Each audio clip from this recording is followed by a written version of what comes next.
I think that soft power is important because we have seen a decade of a rise of ideas to support hard power. To my surprise, I would say, because I think for a lot of people around the world, they dislike this development because they take freedom for granted. They are attracted by the different mechanisms linked to soft power. But now we have seen a dominance of hard power, of threatening neighbors, of using military force. And of course, to balance that and to get better conditions, we need to understand what creates soft power and to use it.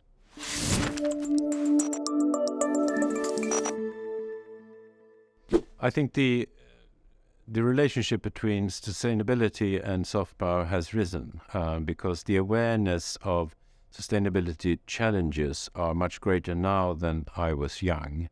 And everything that is a real challenge, climate change is happening. Sustainability is a scarce matter in a world where now 8 billion people.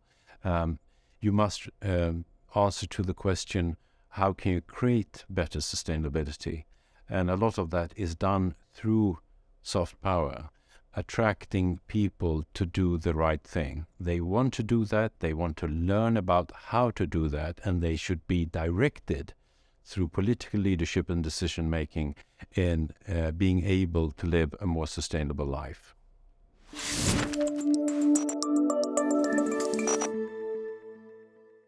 Well, the one thing I've found most interesting in the Global Soft Power Index is, of course, that among the top 10 were the G7 countries. I understand that. The top 2 are the Anglo-Saxon countries, with English-speaking countries, with a great dominance of the world. That gives a signal that if you're big, you have an influence, then you need to be kind. And if you're big and bullying, then you create a lot of problems in the world. So to me, it was very exciting to find that it's mostly these great big nations that are at top of the index, but with a few examples of the difference. I saw Switzerland, I saw UAE, and in my own country, Sweden, very close to the top. And of course, that's assuring that you can also be a smaller country and have an impact.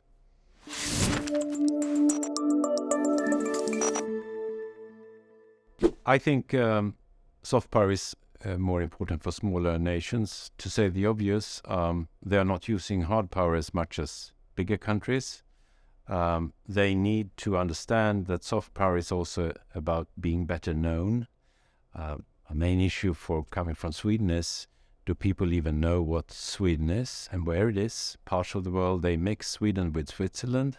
We keep telling people that these are two different countries.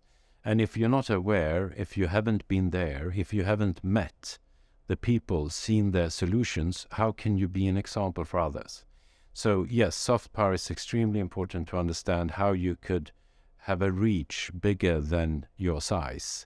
And I think we are very keen to understand this in Sweden, because we have a tradition of being an open trading country, present in the world, giving support to the world when it comes to foreign aid and on different matters. So it's extremely important for us to show our modern influence rather through soft power than anything else.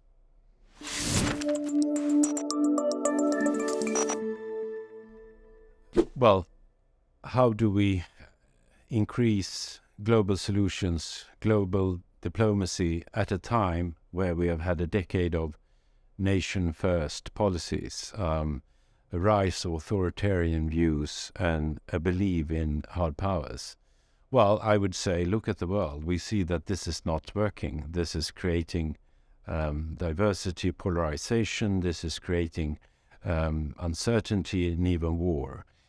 So I would say we need to get back to respecting multilateralism, to respecting global views, to increase the freedom of space and the means to traveling, to see other parts of the world, to get in contact with cultural differences, people of other origin, because that's when we increased tolerance. We are more knowledgeable about the challenges can look different for different people. So I hope to see a next decade shifting in that direction. I saw first signs of this in 2022 with a clear rise in asking for better, more soft power perspectives, but there's still a lot more to do.